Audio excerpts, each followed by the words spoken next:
2NURFM 103.7. Time to bring in our Professor of Science from the University of Newcastle, Professor John O'Connor. And first of all, good morning, John. Today, well, I mentioned you've got this tie-in with computers and a cat. It's obviously not going to be quite as simple as that, but some new super accurate computing. Well, the thing we're talking about is called a quantum computer, and it works different to the computers we have on our desks or in big corporations and so forth. And it's under development, but it works on a very different principle. And to explain that principle, I've got to talk about quantum mechanics, but I won't go too deeply into that. No, just thought that A101 will be fine. and there's a famous hypothetical or theoretical construct called Schrodinger's cat. Now, this explains why quantum mechanics is different to our everyday life.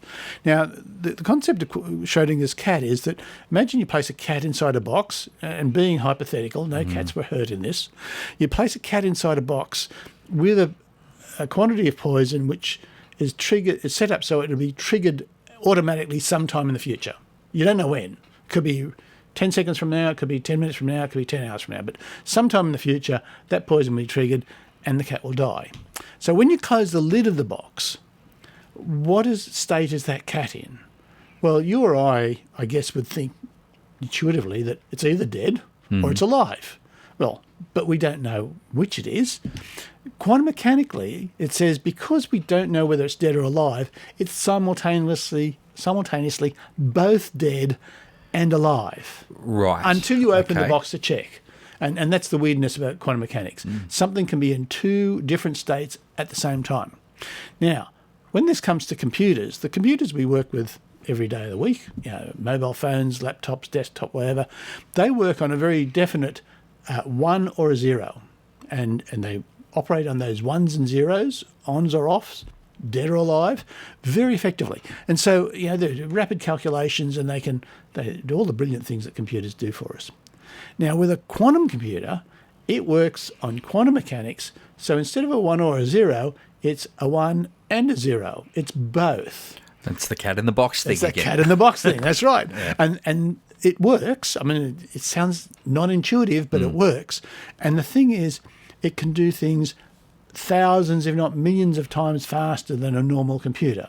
It can't do everything that a normal computer does, but the things that it does really fast, it does incredibly fast.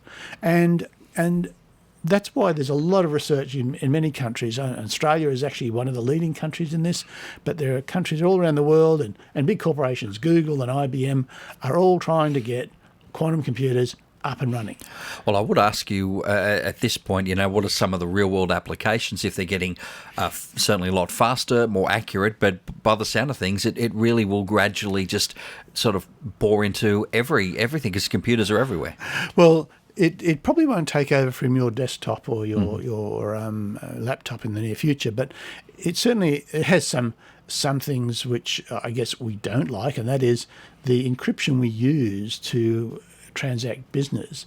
Those encryption codes are set up so they'll take thousands of years for a normal computer to break, and that's why they're so reliable. Unfortunately, quantum computers can break them almost instantly. Of course they can. But quantum computers can also create new encryption protocols that even quantum computers can't break.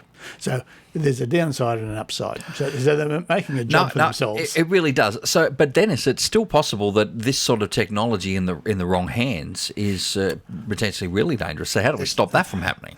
Well, these quantum computers aren't going to be easy to obtain for a start. And can't put an order in at Office Works, let's just say. And programming them is a very specialist task. So for the time being, I think we're safe. But as always with any technology, yes, there's a problem. The other thing it can do is it can sort through databases very quickly. So if you had a huge database, details about, say, the population, you want to find someone or something, it will sort through them very quickly. It can also help model environments, so help things like, addressing things like climate change or predicting what changes climate change will cause. So there are many other applications until we actually get one working, and a lot of people writing programs. It's like the first mobile phone. There were no apps for mobile phones until mobile phones came along, and then people started making apps for them. Chicken egg, although you could say with this theory that they both exist at the same time. And the big development is that 3 different institutions, the University of New South Wales here in Australia, the Delft University in the Netherlands, which is famous for its technology, and also RIKEN, which was set up about 40 years ago as a leading research institution in Japan. They all, in exactly the same volume of Nature, announced that they'd achieved 99% accuracy with their qubits. Now, these qubits are sensitive little beasties. They're not like the ones and zeros in your laptop. You can turn your mobile phone off and it'll remember things. The ones and zeros will stay there. These are very sensitive. They've got to be kept very cold, and they can easily be mucked up by the thermal vibrations and other interactions around it. And so it's a challenge to get them to stay in that state for a period of time long enough to do a computation. They've demonstrated by getting to 99% accuracy, that gets them in the realm where they can create error correction codes which aren't too onerous. And so now they're confident that they can A, get them into a state, and B, have them there long enough that they can actually perform these calculations. All right, we came a long way from that the Commodore 64 and a cat, but we've kind of got there. As always, a pleasure with our Professor of Science from the University of Newcastle, John O'Connor. We'll talk to you in a fortnight, mate. Thank you, Mark. Right here at 2NURFM 103.7.